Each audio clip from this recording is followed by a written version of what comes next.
अपनी जान बचाने के लिए जो सही लगा वही किया। पर अब दिक्कत ये थी कि सारा ने तुरंत पुलिस को नहीं बुलाया और कॉन्सर्ट में जाने से पहले उसने नहा भी लिया, इसलिए अब कोई ठोस सबूत मिलना बहुत मुश्किल था। फिर भी एक उम्मीद के साथ पुलिस ने सारा का मेडिकल टेस्ट करवाया। पूछताछ में पता चला कि उस आदमी ने एक गिलास में बियर पी थी। वहीं दूसरी तरफ पुलिस भी जल्दी से सारा के घर पहुंच गई। उन्होंने टेबल पर रखा वो बियर का गिलास ढूंढ लिया। उन्होंने गद्दे का एक हिस्सा भी काटा ताकि उसमें से कोई सबूत या डीएनए मिल सके। लेकिन पुलिस ने जिस तरह से तलाशी ली वो बहुत बुरा था। उन्होंने सारा की भावनाओं का बिल्कुल भी ख्याल नहीं रखा। जब सारा घर लौटी तो उसने देखा खड़ा पड़ा है। बेंसन ने हमेशा की तरह उसे दिलासा देना चाहा, पर सारा ने कहा कि उसके माता पिता हॉस्टल छोड़ने के सख्त खिलाफ थे और वो इस नराब मोहल्ले में भी नहीं रहने देना चाहते थे, इसलिए अब उसके पास जाने के लिए कोई जगह नहीं थी। मजबूर होकर बेंसन ने सारा को अपना कार्ड दे दिया और कहा कि जरूरत पड़ने पर वो कभी भी फोन कर सकती है। सारा भारी मन से अपना कमरा साफ कर ही रही थी कि दरवाजे पर दस्तक हुई। गनीमत है वो उसका बॉयफ्रेंड था जो फूल लेकर उसे एग्जाम पास करने की बधाई देने आया था। पर सारा का अब उसके साथ वक्त बिताने का कोई मन नहीं था। वो अपने साथ हुए हादसे के बारे में भी नहीं बता पा रही थी, तो उसने रूम साफ करने का बहाना बनाकर उसे जाने को कह दिया। उदास सारा जब एक बार में पीने गई तो उसे वही ब्लैक आदमी फिर से दिख गया। सारा को देखकर वो आदमी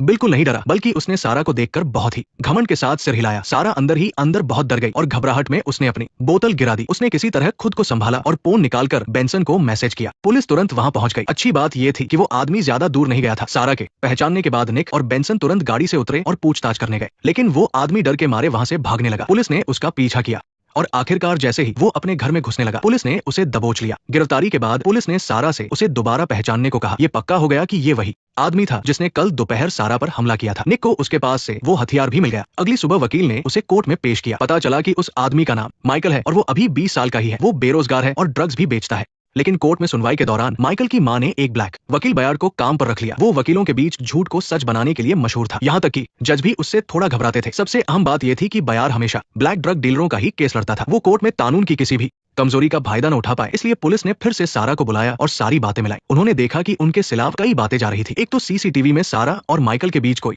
लड़ाई नहीं दिख रही थी। दूसरा, सारा उस हमले के बाद बहुत शांत थी और उसने आराम से नहाकर स्कूल का पियानो टेस्ट भी दिया। और अभी तक उसने अपने बॉयफ्रेंड को भी ये बात नहीं बताई थी। एक आम इंसान की नजर में ये किसी पीड़ित इंसान का नॉर्मल बर्ताव नहीं था। सारा ने बताया कि वह इसलिए मुस्कुरा रही थी क्योंकि वो नहीं चाहती थी कि अजनबी उसे पहली बार देखकर ही नस्लभेदी समझे। बॉयफ्रेंड को न बताने की वजह ये थी कि वो स्कूल का पियानो टीचर है। अगर किसी को ये बात पता चली तो उसकी नौकरी जा सकती है। जब सारा से उसकी आखिरी बार फिजिकल होने के बारे में पूछा गया तो उसने कहा कि करीब 2 हफ्ते पहले, क्योंकि वह अपना ज्यादातर वक्त म्यूजिक में ही लगाती है। अगले ही पल अचानक एक नया सुराग मिल गया। जब बेंसन और अमांडा उस बार में पूछताछ करने गए तो उन्हें पता चला कि इस हादसे से एक रात पहले सारा उसी बार में मौजूद थी। उसने बहुत शराब पी रखी थी और एक आदमी के साथ काफी हंस कर बातें कर रही थी। सारा ने बताया कि वो उसका बॉयफ्रेंड नहीं था। पियानो बजाकर वो बोर हो गई थी, इसलिए थोड़ा रिलैक्स करने चली गई थी। लेकिन वो उस आदमी के साथ घर बिल्कुल नहीं गई थी और ना ही कोई रिश्ता बनाया था। सारा के भरोसे के बाद ये केस कोर्ट की सुनवाई में पहुंच गया, लेकिन तभी बयार ने कोर्ट में अपनी चालाकी दिखाना शुरू कर दिया। उसने